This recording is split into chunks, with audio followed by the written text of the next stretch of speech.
Welcome into the DNVR Avalanche podcast live from the Toyota Lounge. We've got AJ and Bailey here coming at you yet another off day during the off season, but we actually have some fun news that we already kind of broke down on an emergency pod to dive a little. What are people doing in these chairs? This is gross, dude. We're sitting here freaking out over this is the off season. This is content. What is going on over there? I don't know. There was a You've bunch only been sitting there for a half hour. And you're just now freaking out about whatever's on the chair. I didn't put my arms onto it, and then I was like, I don't like that. I'm sorry. I love this. What is it? Blame Nuggets. Always blame Nuggets. June 17th. This is June 17th feels right now. Yeah, just we weird are armchairs. 4 days into. I looked at my calendar this morning. Thursday. Yeah, I looked at my calendar this morning and I was like, has it really been less than 3 days since the Stanley Cup? It can't be Thursday. My mom's coming tomorrow. Oh, fun. Yeah. She's never been to the bar, so she's really excited. The bar, I feel like, is always such a weird thing for people to see for the first time. So I remember when I was here for the gold medal match for USA Canada, and I was posting a bunch of videos. It was like 6 a.m. and a bunch of my friends are texting me, and they were like, "Not you being at a bar at 6 a.m." And I was like, dude, I work here. Yeah. So it's let's chill out on the judgment, all right? Right. Like, also, how often do you get to get up that early and watch USA? This is the difference between 25 and 35. At 25, you're like, how often do you get the chance to get up at that time to watch hockey in a bar? And at 35, you're like, I'm so glad I do not have to get up at 6 a.m. to watch hockey in a bar that often. It's the gap. Yeah, it's coming. It's give it 5 to 8 years and you'll slow down. I'm sure waking up that early, I remember it vividly, and I was like, please never do this to me again. I was 27 when I hit the wall. So ironically, when I started this job, there we go. When I decided it was time to be an adult and I got a kid's job. Adulting is hard, but it's fun with this one. Yeah, it makes it a little easier because we're getting paid to come in here and talk about whatever was on the arm of this chair. On these chairs. And we're just gonna talk a little bit about Ross Colton. I guess our news of the day is that Zakar Bardakov is gone. Yeah. Not like missing. I worded that oddly to make it sound like he's just disappeared. Start with that too. Yeah, it was something I learned about just walking in today, just because this morning's been crazy. Zakar Bardakov expected to return to SKA St. Petersburg. 10 points in 60 games for the Avalanche forward. Not great. Not what you want to see from a forward who's trying to break into the NHL. I would have been really curious if they'd qualified him. Now they will, just to retain his rights, and it's all good. But had he stayed in North America, I would have been really curious if they would have qualified him. Because had he stayed in North America, they would have to give him a contract. And then what's your plan with him? They had a chance to send him down to the AHL a couple of times, and they were like, he is who he is. We're not going to bother. And who he is now is fucking gone. Yeah. It's no over. longer the Avs problem. They got 1 year out of this. Yeah. So. And to be honest, too, like, I mean, you and I were talking about it before we hit record, it was kind of expected with the way some of his interviews, translated interviews went. You could tell he was very frustrated with the lack of ice time when he was playing, when he was dressing for games, and then just sitting. I remember looking over oh gosh, it was either it was during the Vegas series, and he was all the way at the end of press row, and you could tell he was just so tuned out. He was Vegas has a huge press row too. They do. It's really long. Huge. It is spans unreasonably the entire side. sized. Yeah, Yeah, it is. it's but crazy. like, I mean, I appreciate that as somebody who spends a lot of time in the Avs press box. Oh yeah, where you're on top of each other. Yeah, and it's you're stuff like sardines, elbows out, and yeah. you're like, okay, I can type like this. Well, not just like, that it's too, awful. but there's not that awful. many seats. No. So it's really small press box. Did you have to deal with the Montreal radio guys throwing a huge fit this year? Because No. they don't have, because they have the English and the French broadcasts. So they usually have to set the Montreal radio guys up in the actual press They box. had the and they Spanish guy hate it. above us. They hate it so much. They hate it. And I always feel bad, but I always find it kind of funny because I'm Yeah. just like, this is what happens when you broadcast every game in 2 languages. But Yeah. they have to. Yeah, Like, they, absolutely have to. Anyway, But it yeah, is- like the, that's the point is that is a really large press row It to really sit there is. by yourself. well, and so like Minnesota was kind of like that too. They've got a really large, long spanning press box as well, Yes. which I really appreciate. Winnipeg's is too. Hopefully, you never have to experience it. Hopefully, fingers crossed. My whole point in bringing this up was that as large as Vegas's press row is, I saw Zakhar Bardakov just kind of sitting off to the side, like Yeah. scrolling on his phone, and he could not be less interested Yeah. in the game happening in front of him. And that's kind of like, if the writing wasn't already on the wall, Yeah. like it just kind of seems like, Just pocketing that per diem and just yeah, like, cool. You could let's get tell outta this here. is, yeah, he's going to go find something else to do next season, which Yeah. fine. Like the development, the year probably didn't go the way that he wanted it to. There were a lot of different conversations about, okay, is he going to be this fourth line center that everybody Yeah. wants to fill, with Jack Drury potentially stepping up into that 3C role? Like, you need more with the way that these fourth line guys Yeah. are starting to produce. It is crazy to think at the start of the year they had 3 centers and they finished the year with 5. Yeah. So there was a world where Jack Drury was the 3C and the 4C was Zakhar Bardakov and question mark after that. Chris McFarland And was the one talking up Jack Drury at 3C, and now Yeah. they might both Yeah. be gone. Yeah, maybe he After might be the this one to offseason. trade for him. So Right, he's got a so- lot of picks over there. I mean, he knows him well, so Yeah, there I we mean, go. he already traded for Ross Colton, so he could trade for Jack Drury too, and just be like, I'm just rebuilding over here, baby. I know what I'm working Give him all the with. picks back. No, I think I think that with Bardakov, there was good reason to be frustrated with his play. But there was a lot of reason to be frustrated with how the Avs managed the situation, and it is consistent with how Jared Bednar has run his bench for years, and it is easily one of the big pockmarks of his coaching profile.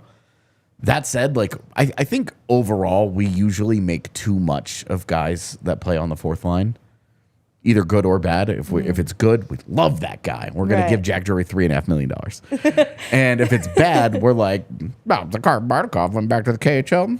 He sucked anyway. riddance. He scored 1 goal in 60 games. What a bum! You know, Yeah. like it's this the extreme. Like we make a little more of it than like it's a 60-minute game. Yeah. Roughly 54 minutes every night happened with Zakhar Bardakov as a spectator. We don't need to overstate those 6 minutes that Right. much, but Because he's not the only one dealing with this, too, in any given night. Like, it's. what's going on here? You're really dealing with it over there. Got a splinter? What the? What? Where? Anyway, I don't. Dude, it's in my thumb now. Oh my God. No, you're like. But, like, that's the AHL guy experience. Yes. It's frustrating, though, because if you're going to have a guy in the NHL and you're going to have him in the lineup, just play him. Yeah. This goes back to before your Avalanche time. Gabe Bork in like 2016, 2017. Not good. He was not good. And they played him about 6 minutes a night, and we would ask Jared Bednar about it, and Bednar would just talk him up. He does everything right. He's one of our leaders. Love this guy. Refuse to play him. And I'm like, yeah, you really love the guy. He just Can't trust sits him. there. Yeah. Like, what is it? Is he great conversation on the bench during games? Like, what do you mean you love the guy? It was. Made TV timeouts more fun. It Like, has I don't always know. been a frustrating aspect of how he runs his bench that Right. he doesn't play those guys a little bit more. Now, when they have had some bad fourth lines where you're like, don't play those guys more. Like, that's fine. Gabe Bork, a good example of that. But with Bardakov and with young guys in general, and it's not so much about Bardakov specifically as it is next year, it'll be TJ Hughes, it'll be Gavin Brindley, it'll be whatever young guy, Ivan, whatever young guy you like, and you say, wow, why don't they give him opportunity? Oh, he could be easily replaced. He wasn't very good. It'll be the same situation. It'll be the same production. You'll feel exactly the same because of the way the Avalanche run their bench. They set that guy up for failure, and then when they don't succeed, it doesn't go well. And the Avalanche have gotten burned on this a couple of times. Kiefer Sherwood is a great example of this, of a guy that they should have given a little bit more burn to. He walked and immediately was an NHL player in Nashville, and then went on to his Vancouver and now San Jose success. Yeah. And now there are, for every Kiefer Sherwood, there are 10 guys that you never, there's 10 Ty Felibers. Right. You just never think about him again because you're like, Fantastic AHL player. that guy want to give more time to? Yeah. No, like fair enough. But when you give 60 games to a guy that's going to get a week in the NHL, sure, play him 6 minutes. It's fine. I don't care. But it's the regular season. Like, you can get away with this. Jack Ashawn playing 6 minutes, disastrous minutes in the postseason is very different than you played this guy Fourth 6 line minutes guy. for 60 games. That's, I think, that I would love to look at his game log and see, did he even get in 10 of those games, 10 of 60, did he even break double-digit minutes? I'm It's just an gonna go look at this now. it's not about I didn't love Bardakov wasn't a good center. Yeah. He was bad at faceoffs and he wasn't good defensively. It's completely fine. That's the kind of impression that I got when I'm sitting there looking at him during the the preseason. Yeah. Is you're seeing a guy who really the process and the lack of NHL North American hockey Yeah. is it's not tough. there. The discipline was just atrocious. It was really bad early. It got better late, and then he kind of got a bad rep because he would get a penalty and barely any ice time. But I loved him in the preseason because he just played hard, and you could see that he was better than NHL preseason play. But when NHL regular season play started, you just kind of shrug. He wasn't good enough. It wasn't consistent. The ice time is one thing, but there are other guys out there that are outplaying him and demanding more ice time. Gavin Brindley outplayed him at every turn. Yep. And demanded more ice time. Are we complaining about Gavin Brindley's ice time? He didn't even average 10 minutes either. But he got into the nines, and you're looking at that going, fair enough. Yep. I want you to take a guess because I'm sitting here looking at his game log. What do you think the most TOI he got in a single game was? 11 minutes. 13:27. Was it in a blowout? It was the game against St. Louis on New Year's Eve. So yeah, 6-1. That's And that was a game. Telling. They were up 4-0 4 minutes into that game. So there was a lot of time for them to just be like, just skate around, fella. Do there your are thing. actually quite a few situations and 10 game stretches where he got a little over 10 minutes. Not a lot, but because I mean, when 13:27 is the most you're playing Yeah. any given in the season. Yeah. I was just curious. Yeah, no, he did not touch 10 minutes for the last 10, 15, 20 games. So Anyway, like with So- Bardakov, like he's gone and that sucks. And the Avs depth is it's just a little bit worse, but it's not like the fact that we've turned this into a segment tells you that it's a Wednesday. yeah, Like Wednesday during the off season when yeah, the Stanley Cup was just awarded. It's a little quiet, and it's still a little bit quiet. Right. So want to hop into our main topic of the show being kind of breaking down the meaning of Ross Colton and his departure That within sounds the very Avs philosophical. organization. The meaning of Ross Colton. But first, before we dive into that, want to hit our first ad break of the show and shout out a couple sponsors, and then let's get into it. Hey, athletes, weekend warriors, and anyone who loves to move. For those experiencing any sports injury or chronic pain, the Common Spirit Mountain region is home to an incredible sports medicine program, including their new sports center, Common Spirit Health in Parker. This team of qualified and passionate providers specializes in the diagnosis, treatment, and prevention of sports-related injuries for all athletes, including your Denver Broncos players. Their experts understand the unique demands your body faces, so you'll get personalized treatment plans combining things like physical therapy, injury prevention strategies, and strength training. This isn't just about fixing what's broken, it's about preventative care, performance enhancement, and getting you back to peak condition safely and quickly.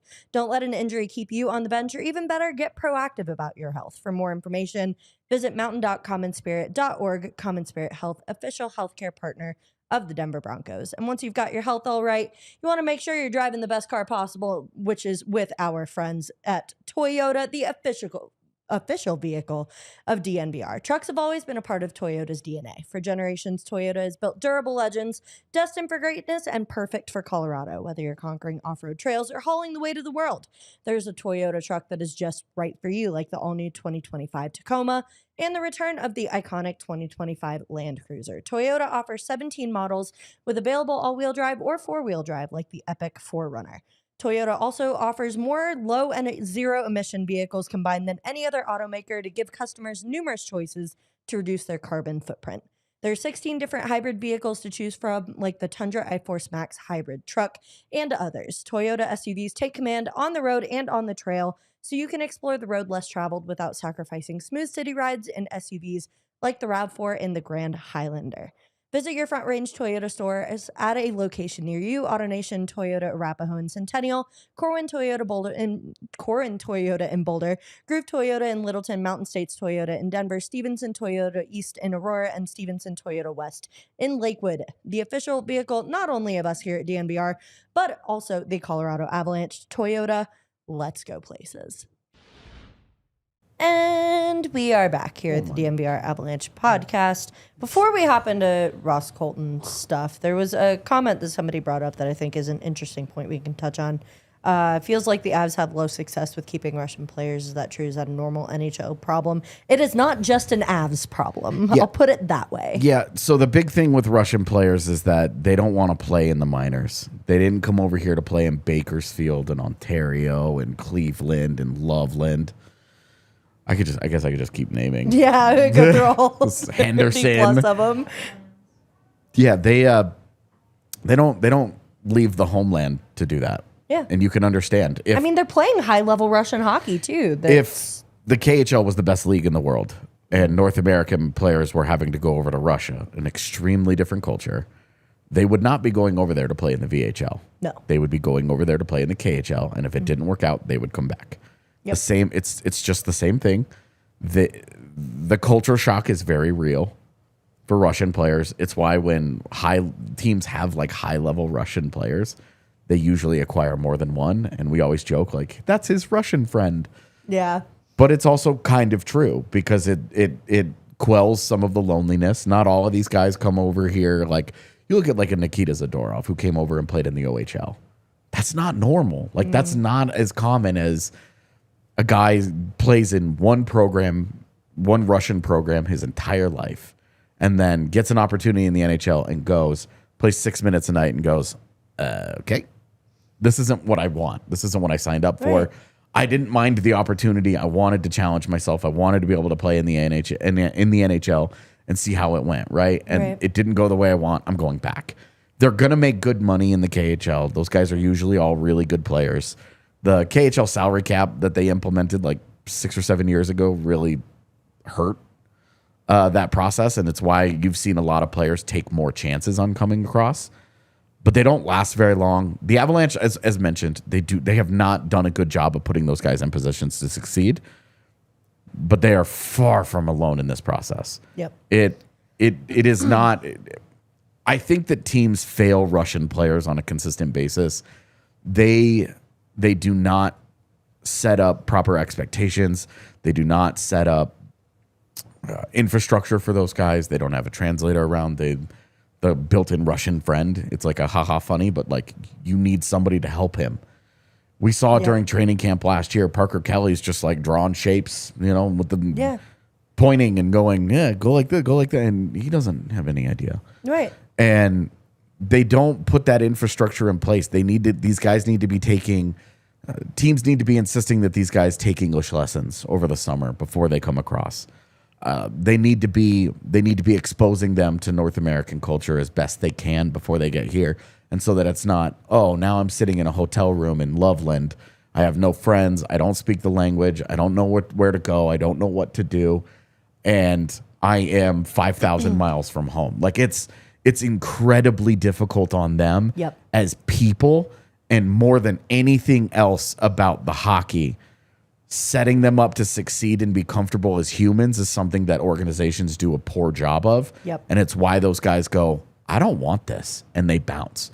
And you can completely understand that when you remember that they are people. 2 points to add here. What I will say is that many players were very insistent on the fact that while Zakhar Bardakov didn't speak English well, he understood it. Yeah. So like that really helped with some of the translational issues. Like he was able to pick up on many players well. lied to us about this. It's true.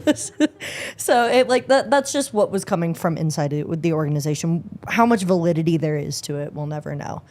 But second of all, too, I feel like it's not just the culture that gets them to. Like, yes, it's completely different. It is a big culture shock. Russian culture is unique. Very unique. The style of play is also very different, too. And that goes up and down the lineup. Like, it's not just forward to forward, goaltender to goaltender.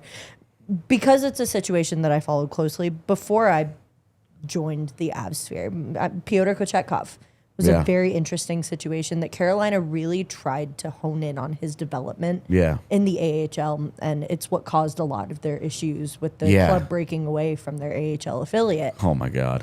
Which is a whole thing. Yeah. But they really, it's because of that translational difference in how the sport is played over in the KHL versus the NHL that I hate that there's not more focus on development. And there is always that quick, like, okay, I'm a Russian player coming over here. Like, I want it to translate like that. And it's just not the case. I'm talking about from personality and people side of things. But when you get into the on ice, the North American game is very different. It is a lot more up-tempo. It is a lot more physical. It is a lot more two-way focused. The ice is obviously much smaller, which means that you have to make much faster decisions. It's a lot higher scoring. Russian goaltending statistics are the most deceiving nonsense in the world. It's crazy. You see a guy over there where you're it's weird. I referenced the 2016-17 team now twice in the same pod, but Jeremy Smith was the goaltender for that team for quite a bit after Varley's injury in December, and he was terrible. He was not good. And he's a top 10 goaltender in the KHL. Yeah. And it's like, goes to show. Yeah, it's very, very different, right? And the on-ice culture shock is also a thing that happens. So it's tough because teams have to put guys in the NHL because players will leave. But some of these guys just are not ready, and they need time to work their way into it. The developmental process is much bigger. And you mentioned Kochetkov. The Avalanche are going through the same thing now with Ilya Nabokov, where with goalies, there's more patience because there's just so many. There are two goaltenders on a team. Yeah. The Avalanche have two guys signed in the NHL. Nabokov is not beating out Scott Wedgwood. Nope. Nabokov is not beating out Mackenzie Blackwood for a job next year. He's going to share the net with Trent Miner, and then we'll see. Wedgie is signed for 1 season, and then we'll see.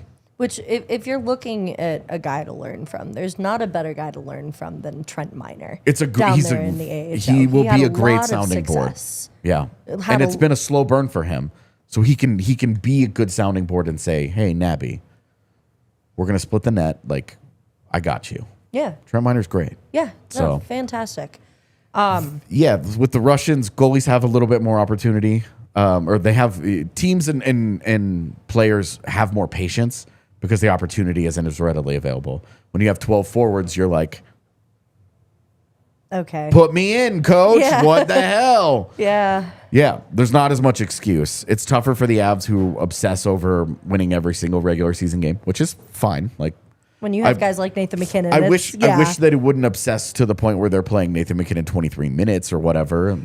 But it's like it is what it is. It's fine. It's gonna be how this goes. So I do. I am curious to see how it goes with Nabokov, but how it went with Bardakov is very normal. Yep. Which is unfortunate. It's just unfortunate. Yeah. So, yeah, that's that. Also, with Bardakov, he was 25. Like, there wasn't a lot. If he was 21, Maybe a little more patience. Well, and you there, could yeah. say, hey, we want to give him more minutes. We want him to develop. Like, when a guy shows up and he's 25 years old and you go, we can't get him above 6 minutes a night. Mm-hmm. Like, you're not waiting around for that guy to take a huge leap forward. Yeah. You're already kind of starting to inch toward and into the prime. Yep. And you're, It there's just started- Not a lot of runway. Yeah, the Sam Malinsky, he's the freak of nature. Like, Sam Malinsky is like And your... there's still, there's not a whole lot runway left there for him, too. Like, we're still waiting for the shoe to drop. Right, but with Sam Malinsky, look what did he show up at 25 years old and succeed in the NHL immediately? No. He did not. He had to play almost 2 full seasons in the AHL in order for him to work his way into pro hockey. But with Russian players, the player doesn't want to take that time to do it, and the organization knows that the player doesn't want to take the time to do it. So everybody gets caught in this weird middle zone where it's bad for everybody. And the players leave, and it's why the Russian factor is so real. Mm-hmm. It's why drafting Russian players is such a problem. You have no control over what happens with that player when he gets drafted, because when a guy gets drafted in North America, an organization can call and say, hey, would you guys consider playing him here? Would you consider doing that? Like, helping us out. We want this guy to develop in this way. And especially CHL teams. Sure. Yeah. Yeah, no problem. But maybe not no problem, but sure, we can take a look at it, right? Yeah, there's a compromise to A be guy had. gets drafted and a Russian kid gets drafted, he stays in Russia. You have no control over that process. Mm-hmm. You don't know how much he's going to get played. They have fifth lines there where guys are literally playing less than a minute in the game and they just sit there. And they do this for weeks, right? There's no development happening at that point. You look at a guy, obviously the Avs have Mikhail Guliev, former first-round pick, who just signed a 2-year extension in the KHL. That is a tough spot because you're having the same conversation. Would Guliev been on your NHL roster next year? No. But he's not going to come over and play in the AHL. He's not interested. So what do you do? As an organization, what do you do? But part of the problem with his development is that the Avs have no control over it, and the organization that he's with over there is only playing him 15 minutes a night. They're not giving him the minutes that you want to see out of a first. Yeah. So it's really this isn't an Avalanche problem. The system is designed right now. The system is built in such a way that everybody is kind of set up to fail with each other. It's a lot harder for these guys to succeed unless they are willing to go through the lumps as Russians in North America, riding buses, playing in Loveland and Henderson and all those other places I listed earlier. Yeah. It's a very tough situation. Yeah. The system's kind of screwed.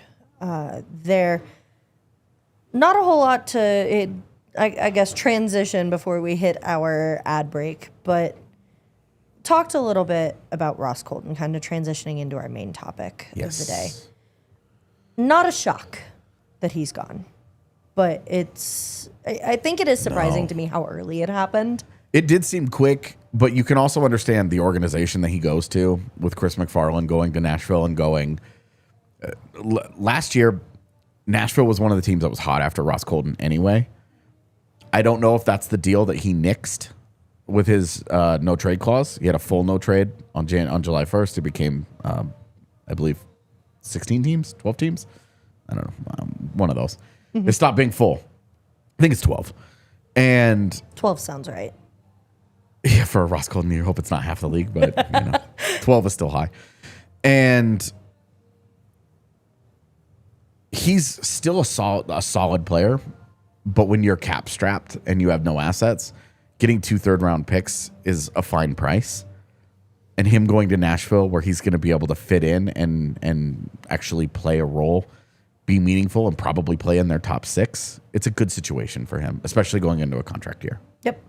Want to dive into this a little bit more, but let's go ahead and hit our second ad break of the show and dive in. The hockey season may be over, but the betting does not have to stop. So make sure you get with our friends over at Bet365 and get in on all the fun. Bet365, an official partner of the Colorado Avalanche.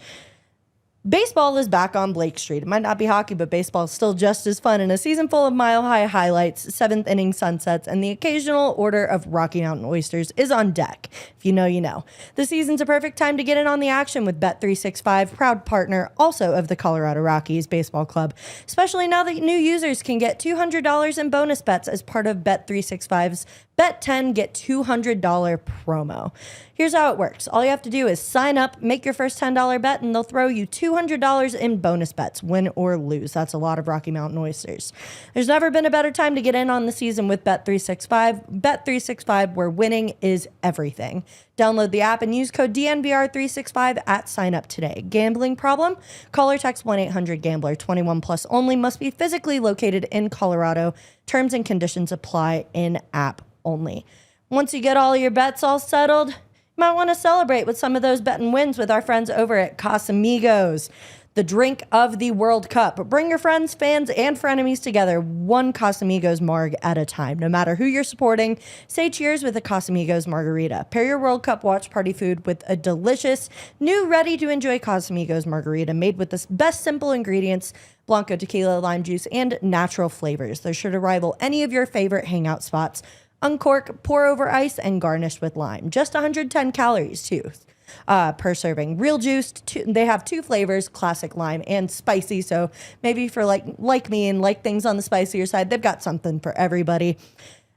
And what better way to enjoy a Casamigos marg than here at the DNVR bar, where we are sponsoring some watch parties for the U.S. men's national team games through the tournament right here. With plenty of Casamigos to go around. We'll have samples and prizes for those in attendance. Some games, if you are looking to come and join us, we've got some upcoming ones. June 19th versus Australia, June 25th versus Turkey. They're $12 Casamigos margs all tournament long. If you're looking for more events, check out thednvr.com/events for more details and a free RSVP. Whether you're at your favorite spot or stocking up for home, make it Casamigos. And we are back here at the DNVR Avalanche podcast, diving into this a little bit more. Ross Colton was an interesting, I don't want to call it anomaly for the Avalanche, because they've gone through this kind of process with other players where they have a vision in mind. Yeah. For what they want them to provide on the ice, what they want them to do, where they want their production to be. And it's either streaky or non-existent. And offloading that, and whether that's moving on to the next reclamation project or and I mean, Colton wasn't even a reclamation guy when they got him. They bought high on him. The Lightning wanted to keep him. They just couldn't afford to, right? And the Avalanche could afford to pay him the money that they ultimately did. And then he went out in year 1, and he was their third-line center, and he had the best season of his career. And Ross Colton was kind of like, hey, like, some of these 2Cs you guys have brought in are kind of bums. Like, I should get to play elsewhere in the lineup. And then year 2 started off the ultimate deception, because was Colton really a center? He put up good underlings, but there was always something when you watched him play where you were like, the defensive game isn't quite where you want it to be. He loses a little bit of juice, and then he scored 8 goals in his first, I think, 9 games, his second year with the Avs, and he was playing predominantly on the wing, and he was playing next to Nathan McKinnon and on top power play unit. Colton always had a really good shot in Tampa Bay. which is why he got a lot of power play time there. The Avalanche never utilized him in that way. It was always frustrating to me. But it never. He ended up scoring 10 goals his first 15 games, and that's even includes a couple of games after he broke his foot and came back at the start of his second season. He scored 16 goals in his next 119 regular season games. For $4 million, it's just unacceptable. It's just unacceptable. When you're a shoot-first player, because he's not a playmaker, he doesn't generate a lot of scoring chances for the guys on his line. He is the scoring chance. Right. And he's a good forechecker, and he's fast, and he's physical, and he's feisty, he's competitive. He brings so much positive. But when you're getting paid $4 million, you have to produce. Right. You just need to produce points. And I think about the potential for a guy like that, too, because I remember vividly one of the goals that he helped out on beginning of the season with Jack Drury. And I'm sitting there thinking, if I could see this vision from Ross Colton all the time, this would be... this is going to be a fantastic season for him. The fuck is like this, if I can see this more consistently, I'm excited to see where this trajectory for Ross Colton can go. Yeah, and it's in a contract year, and with Brunette coming back as the Preds coach, they're going to play in such a style. It will benefit him, and he's not gonna have hard roadblocks. You're not playing Ross Colton over Gabe Landeskog, no, and Val Nichushkin, and Arturi Lehkonen, and Marty Necas. You're not playing him over any of those guys. You're just not on a consistent basis, right? He's got a better pathway to success in Nashville, which is why I said yesterday on our emergency pod, he's going to outplay the trade return that the Avalanche just got. The Avalanche basically had to sell low at 24 points. They just had to. Yeah. In looking at the impact, because we touched about it briefly on our emergency pod yesterday, but this allows for a lot of the internal work that the Avalanche have to get done. You see a little bit more of that ability to do some of that. Like $3 million is hard to work with. $7 million you can play around with. Well, $7 million, it gives you, if you wanted to re-sign Brett Kulak. Yeah. I'm just going to split the difference of what I think he'll get and what I would sign him for and put him at 4. Right. So you put him at 4. That gives you your top 4 is set. Right. Right. And 5 of your 6 defenders are set. Like your 6 regulars are set because you also have Manson, Malinsky, Taves, Makar. Yep. So you're good there, right? You're cozy. You're comfortable. You're great. Love that. That gives you $3 million to find a third pairing defenseman. It's not the hardest job in the world. And some of that money will get eaten up when if you were to just internally replace both Zakhar Bardakov and Ross Colton with Gavin Brindley, Ivan, TJ Hughes, pick a kid. Right. And then you bring Yoel Kiviranta back on, say, $1 million deal. That's pretty much all that money. Right. Like that's a good way to spend that money. You will still need a little bit more, which is why I would bet the farm that they're not done dealing. And that none of that touched Jack Drury. Right. Who at the moment is in your organization but doesn't count against your cap sheet because he's unsigned. Right. So that's $7 million. Is that enough to bring back Kulak, Drury, and then you have to make another deal in order to fill out the rest of your roster? Right. Yes. Yeah. What do you think because Brent Burns is an interesting situation. I know we've talked about it a few different times this offseason. I think his time in Colorado is done. Can't see them bringing back a whole lot. But where do you see them going with that 6D situation? I think a lot of it. I think you got to figure out the second pairing before you figure out the third. Fair. And that's. I want to see what they do there, because when I'm talking, I'm going to spend a lot of time until they make moves or until it happens. I'm going to spend a lot of time talking about the merits of trading Val Nichushkin. It's not that I don't like the player. It's not that I'm like hankering to get rid of him. It's just that they don't have non-NHL assets and they need to move money around. Right. He makes $6 million. He had a 49-point season, which is like fine. But he only had 17 goals and he followed it up with 4 points in 12 playoff games. you were feeling like it was a little bit of a letdown, but the two-way play came back to life after a couple of years of steady defensive decline.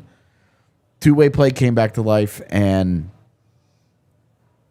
like it's solid production. He was a big part of your PK success. He was really good defensively alongside Brock Nelson. Offensively, they struggled together to generate offense consistently. Right.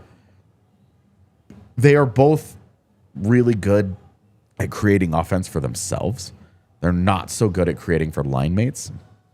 And Brock Nelson's just a more important player. Right. He's a really good defensive center, face-off guy, PK guy, et cetera, et cetera, et cetera. But he also potted 30 goals this year. As much as you're frustrated with Brock Nelson's playoff production, you are also frustrated with Val Nichushkin's playoff production. And at a wing, he's over 30, but $6 million. Like, he's just an attractive asset. He generated a lot of trade interest around the deadline, and the Avalanche were like, we're not ready for this yet. Yeah. I think now would be a good time for them to really entertain it. And if you're trying to use Nichushkin in a deal for a defenseman, that should be a top 4 defenseman. That should be your goal. Get the top 4 guy there.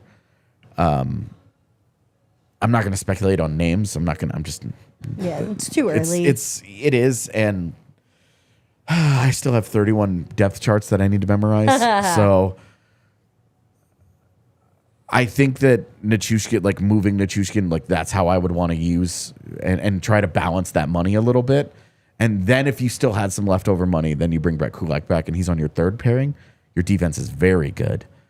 You need goals. You need offense. You're going to lose with Nichushkin. You're going to lose a little bit of offense. 49 points is nothing to scoff at. And you're going to lose a very good two-way player. You have to worry about those things. Those are important losses. So you got to mitigate those somehow. Yep. But that's the approach that I would take, because you add on with $7 million, it's good wiggle room to say, oh, if we went out and we put Nichushkin and another asset together, a Mikhail Gulyayev, for example, Yep. or those 2 third-round picks you just got. You have a second next year too that you could utilize in a deal. You put some of those assets together, and you're able to get a defenseman somewhere that maybe costs more than $6 million. This is not me hinting at Darnell Nurse. I just know his name is out there a lot. So it's not what I'm saying. It really isn't. Not to quote Eric, but it's not what I'm saying. Right. It really isn't. Just if you wanted to put some assets together and get a more expensive player, having $7 million in space now after the Colton deal, it gives you that wiggle room to do those things and not be like, well, we're immediately back up against it. Mm-hmm. So they're going to have to make some choices. There's going to have to be a hard cut somewhere on this roster. Right. The Colton one was easy. That was the easy move. They got fine value out of it. Not amazing. It was fine. If one of those thirds was a second, I would be crip walking, but I'm not. So that's why it's fine. Right. Both you and Rudo mentioned this on the emergency pod yesterday too, and the fact that these 2/3 that you got likely don't stay in the organization. You seem fairly confident with it. For me, I think this year's third, the third that they got for this year, is a lot more valuable because teams know it's 74 overall. Mm-hmm. Did you know it's right in the middle of 3 straight St. Louis picks? Oh, it's so weird. I was looking at the order, and it goes St. Louis, Colorado, St. Louis, and I was like, they need to trade that pick to St. Louis. They need to give that to St. I Louis. need St. Louis to have 4 straight picks. I need to go and research this. What is the most amount of picks a team has had consecutively? You should go to the NHL media site and then find one of the stats guys and email them and be like, hey. I did that earlier this year with Sam Malinsky because he was on the ice for like 7 goals in a row or something. Yeah. In I think it was the Edmonton game where they won like 9-1 or whatever. Yeah. He was on the ice for like 7 straight goals, and I was like, "What's the most number of goals that a player's like consecutive?" And it was not Sam Malinsky. The 80s were wild. The 80s were wild. I might do that actually. Like now, I'm really curious. Yeah, right. Because I saw it and I was just like, "Oh, cool." So because I can't like the amount of time the NHL's been around, it has to be more than 4 consecutive picks. You'd think so, right? You'd think one team has to be like, we can be the team to to be But this also, quirky. like, how do you do this? Right. Like, because you know that they're not doing it intentionally. They're just picks that they acquire just happen to land. Bam, bam, bam, bam, bam. Like they're gonna be on the clock for like 15 minutes. Yeah, and everybody's just, like, this is where the phone calls get really interesting. It's especially funny because you know the timer when it runs out. If you don't pick, the team behind you can just pick. Yeah. They could take all of that time and then just rattle off 4 straight names for fun. Yeah, there Just you for go. fun. The reason I bring this up, right, is you look at a Chris McFarland era where a lot of these trade assets and this trade capital was given away for a win now mindset. How much of that, because the Avs window is still open for the Stanley Cup. You've still got your core together. You still got the ability to go and make a decent run for it. It's still all the major pieces are still going to be there for it to be a very good hockey team.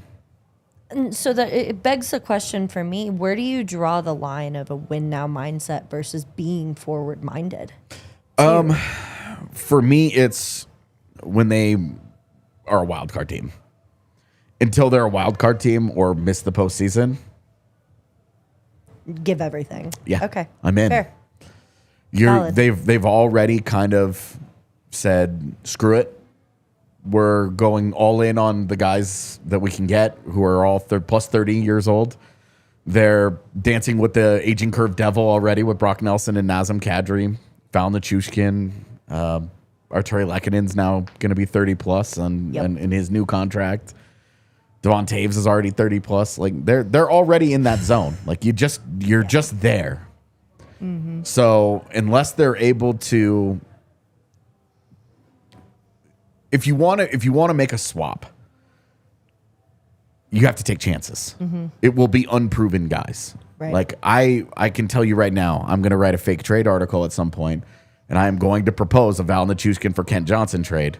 It's just gonna happen. I love the concept of it. It's interesting for both teams. I love the preparation for everybody here. Like, you're gonna get it. Dude, I'm anybody that's a diehard and been in our Discord knows that I've been talking about this since February. This is just a thing I've been thinking about. So, like, and that's the kind of deal I'm saying. Like, you're just gonna have to take a chance. If you're trying to save some money and you want to get a little bit younger, you're not just going to get, oh, that guy's just as good, but he's cheaper and younger. What? No, that deal doesn't exist. You're going to have to take a chance that the guy that you're going out and getting has a Colorado glow up. Yep. I feel like that kind of wraps up at least most of what we were kind of diving into with Russ Colton. Have a fun little topic maybe we want to dive into for the last couple minutes of the pod as we wind down, but let's go ahead and hit our final ad break of the show and dive into that. If you guys are looking for some good and affordable food nearby, make sure you check out our friends at Kona Grill. If you're looking for something extra close, stop in at that Cherry Creek location or any of the other 22 locations across the United States. If you're looking for that affordable burgers, make sure you grab that $6 Kona bar burger, available all day, every day at the bar. It's a better deal than fast food for higher quality experience.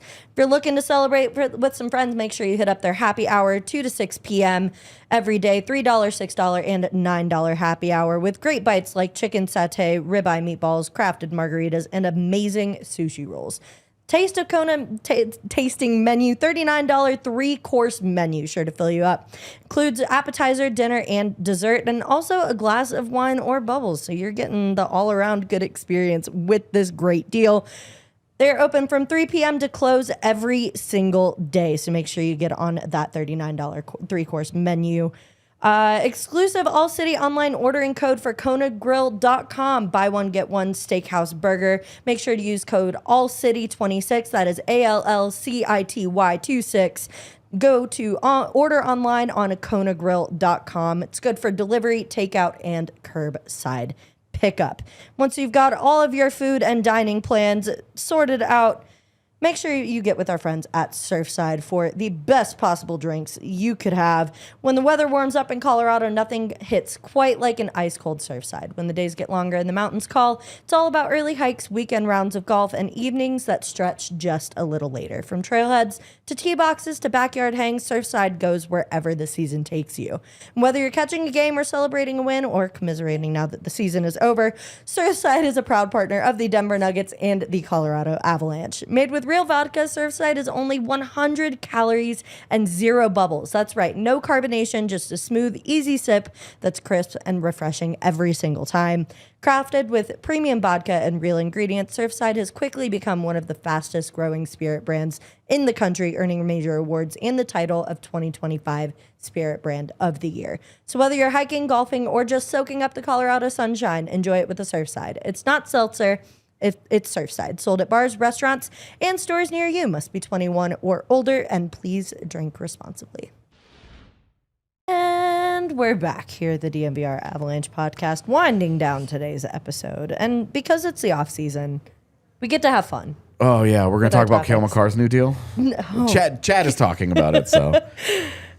For the record, if it's not 8 years, I would be absolutely, Mind blown. yeah, I would be totally While the 8 flabbergasted. years is still on the table, they would be stupid It's not their to take it's it. their last chance for an Yeah. 8-year deal. I would be completely shocked if it's not 8 If years. Joe Sakic is in a Cale Makar is going to end his career here type of mindset, anything less than 8 would be Yeah. dumb. Even 7, I would be like, just give him 8. What? Just What's don't the point? don't let this be a thing. What is the point? So But anyway, diving into a more fun topic, a topic I'm really proud of as far as like your interest in the off season. Yeah. You've gotten really into hockey shows. well, I mean, I like shows. I like TV. You gotta like decompress from the stressful hockey, and you can get into some of the more fun. Tiff, me just saying I like shows had big I like turtle energy. I like turtles. Exactly. I like shows. Yeah. But Jesus. it's something I brought up with Rudo the other week and talking about, visibility and growing the sport. And Yeah.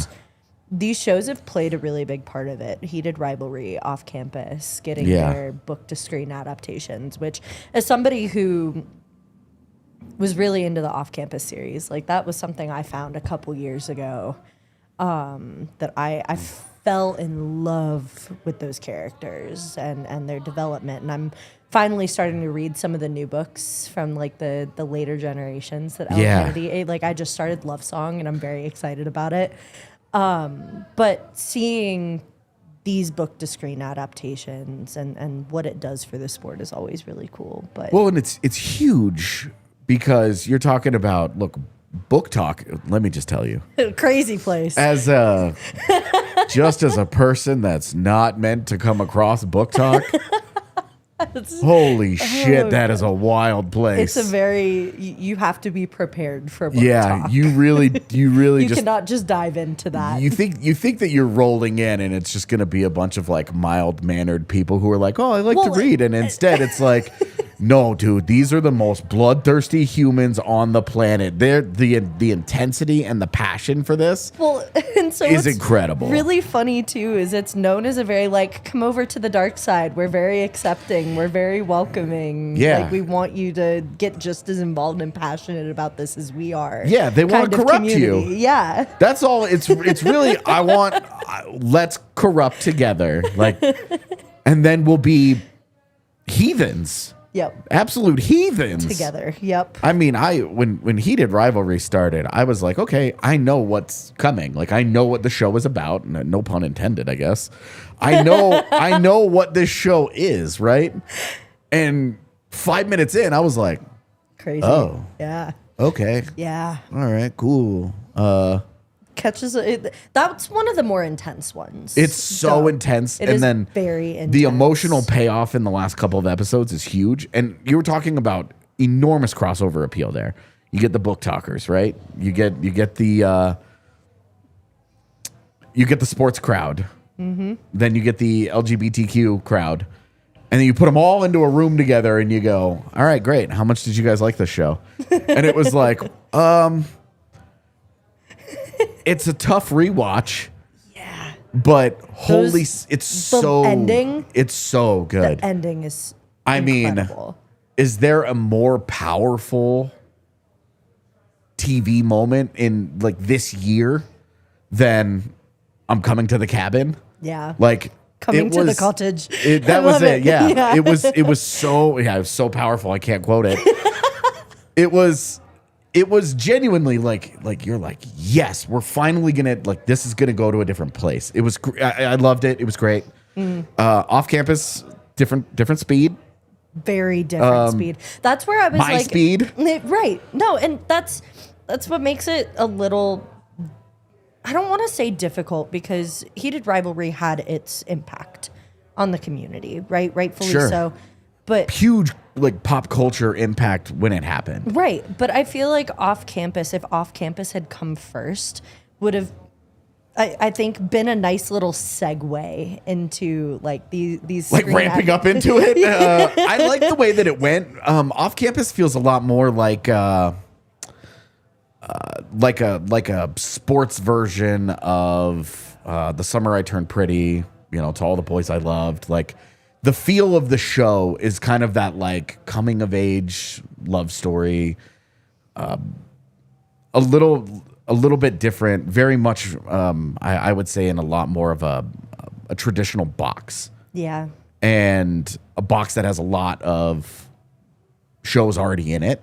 And that's why I say it's my speed, because I love those. I love all those shows. Yep. It's fun. I didn't actually watch The Summer I Turned Pretty until the final season when the girlfriend was watching it. Mm-hmm. And I just sat down and watched it, and then every episode, I'm shouting at the TV. I'm so into it. I'm like, you're not watching this without me. Like, we're doing this. So this is the complete opposite, because I started watching this and my boyfriend was like, how do you sit through this?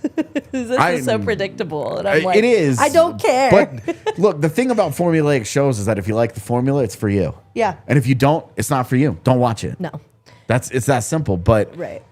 I love that the moment that hockey is having with these shows, because, and for like the more like somebody in chat mentions it, for the more like sports dudes, Shoresy exists, Letterkenny has existed, and those serve those audiences. Trailer Park Boys. I feel like Ted Lasso is kind of in that Well, realm a little bit. Ted Lasso does a great job with soccer for an American audience that does not care about soccer as much as the rest of the world. Right. Does a great job of drawing Americans into a world that they otherwise would not care about. All of these hockey shows from different angles. We're talking about the two that, we were just talking about like a couple days ago. I guess yesterday time. But with Shoresy and Letterkenny, all these other shows, you really can kind of lean into look at the moment that the hockey world is having in pop culture. And I have loved that just as a hockey person, and I like shows. So I'm going to get a t-shirt that just says I like shows. We're going to make this happen. Oh my God. My favorite thing too is just to see the convergence and influx of viewership for the sport and the interest in the sport too. Because I feel like years ago when I started working at Barnes and Noble, and this was way after like my interest in sports romance and and just like contemporary love stories, like you start to see that growth a little bit, and people start to not only become devoted to these characters that are being depicted in these sports books, but looking at the sport from a different angle too. And I know there's all of the complaints about like having multiple teams and liking multiple players and whatever. Let people like stuff, guys. Let people like stuff.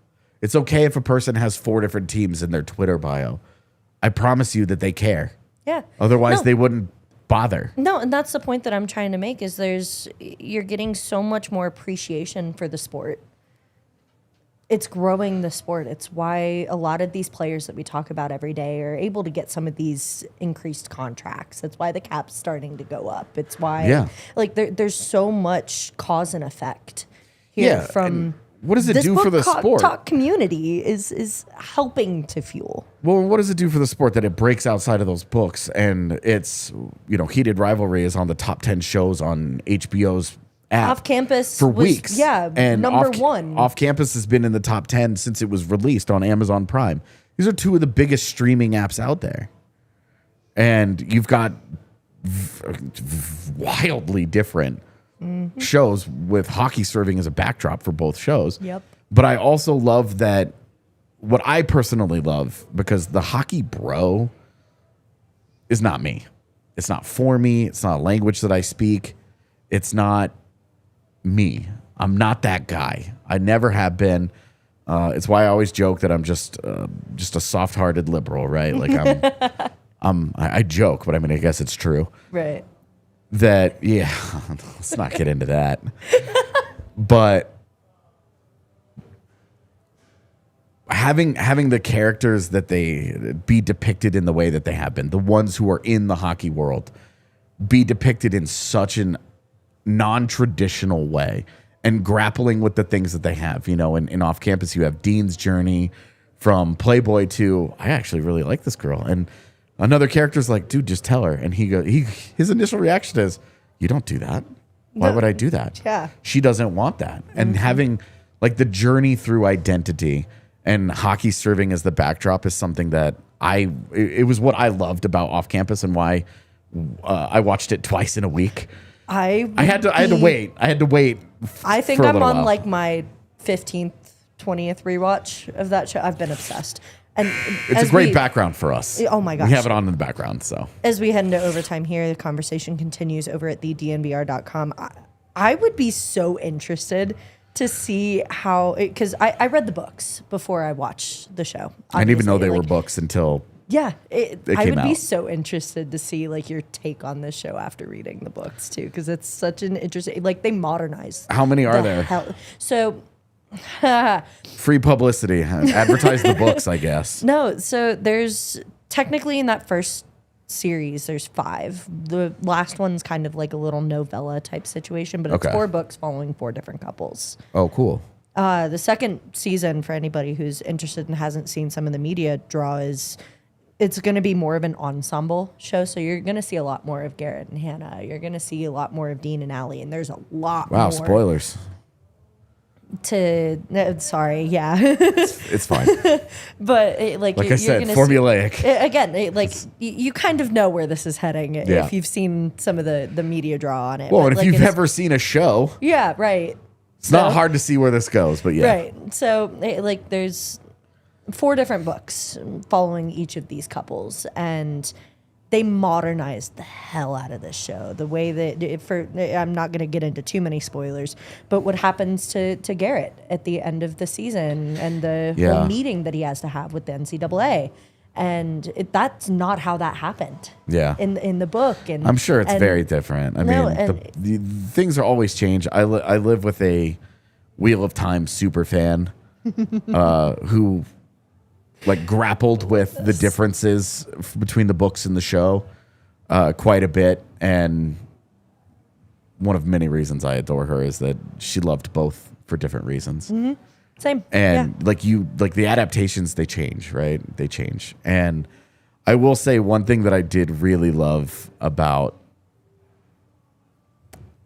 season 1 of Off Campus was that the relationship with Garrett and Hannah and his relationship with his dad and primarily his relationship with himself and his own identity and that perception that like hockey guy has to like what masculinity is. It's something that we talk about in culture more than ever because of, the world around us right now. Right, We right. don't need to, we know. Right.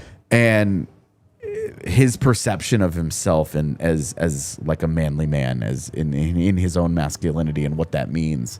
And Living in that shadow. and too. and Yeah. as serving as a mirror for his lineage, and how the way that he grapples internally with things, I loved that journey. It was my favorite journey of the season. And like, Dean and Allie, like a lot more like, what's coming. And Their chemistry is great, so the story became great. I'd like to say you know what's coming. You really don't. But, well, okay. In season 1, you certainly know what's coming. You do. But I loved, and I loved the way that the way that the show depicted men having respect for women in a certain way was very poignant for the moment that we are in, coming right off of Carter Hart and the Stanley Cup final. Yep. And the way that Vegas fans embraced him because he played for their team and trying to ignore all of the bullshit that was surrounding him. And Brett Howden too. And I think that having such a popular television show take such an angle towards the relationship between hockey guy and the women in their lives was important.